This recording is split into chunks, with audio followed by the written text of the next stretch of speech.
mungkin ada baiknya saya share supaya semua kader memahami apa yang dimaksud dengan pandemi yang kita hadapi. Kemudian yang kedua nanti saya akan bicara mengenai apa yang akan kita lakukan, ya. Kemudian yang ketiga terkait dengan menghadapi segera pemilu 2024 yang kalendernya segera akan dimulai pada tahun depan. Antara lain terkait dengan pencalekan. Saya mulai dengan pandemi, mudah-mudahan ini saya lebih agak cepat saya sampaikan, ya. Silakan. Saya share screen sebentar. Ya.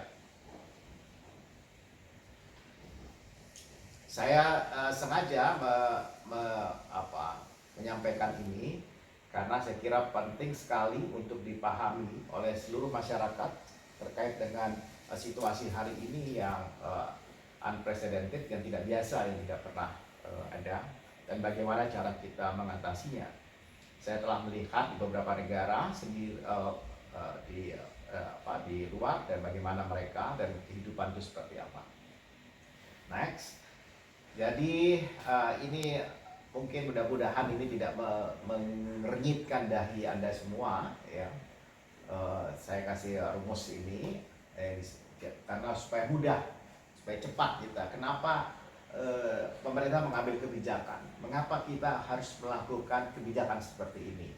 Banyak orang yang tidak memahaminya, dan saya kira sebagai kader partai, dan kader itu kan apalagi bakal jadi anggota DPR atau yang sudah sebagian menjadi anggota DPR, kemudian ada yang jadi bupati, wali kota, gubernur atau wakil, ya, itu semuanya kan harus memahami situasi ini dengan baik.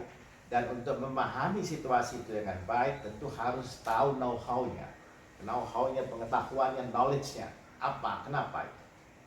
Jadi pertama saya ingin mengenalkan yang tahun lalu sangat dipopulerkan oleh Presiden, apa yang disebut dengan Arnold Basic Reproductive Number, yaitu angka reproduksi dari sebuah virus. Jadi virus itu bisa melakukan replikasi sedemikian rupa, nanti saya tunjukkan, ya. Dan kemudian ada protokol kesehatan, kemudian ada angka S. Sekarang saya mau ngajak sedikit berangan-angan, ya. Yang harus kita pengaruhi adalah D. Sekarang ini pemerintah sedang melakukan PPKM, maka letaknya adalah di D.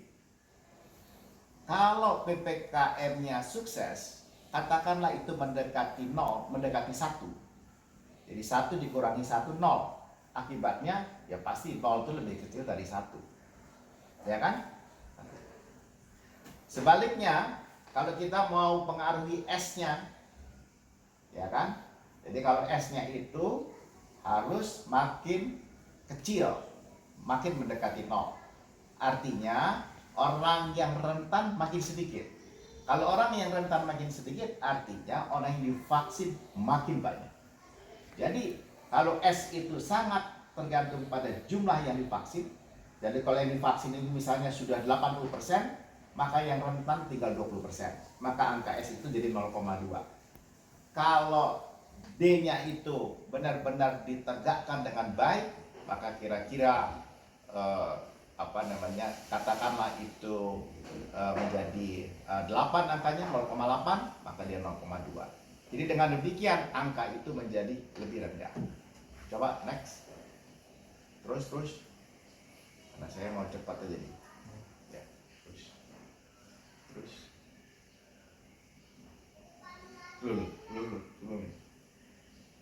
Belum. Nah ini, saya kasih contoh. Tadi kita sebut Arnoldnya 8. Kalau D-nya 0,7, ini kenapa ada coretan ya?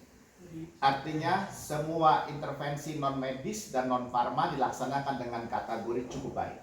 Itu ada kategori jasa. Nanti pasti setiap daerah harusnya sudah dikasih pedoman oleh pemerintah pusat mengenai angka D 0,7.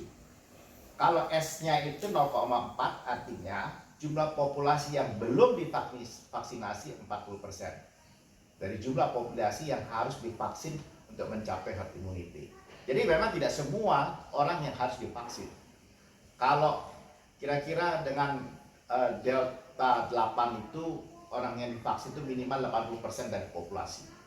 Jadi kalau 40% belum, itu 40% dari 80%. Nah, sekarang kita kasih masuk angka-angka itu, kita lihat.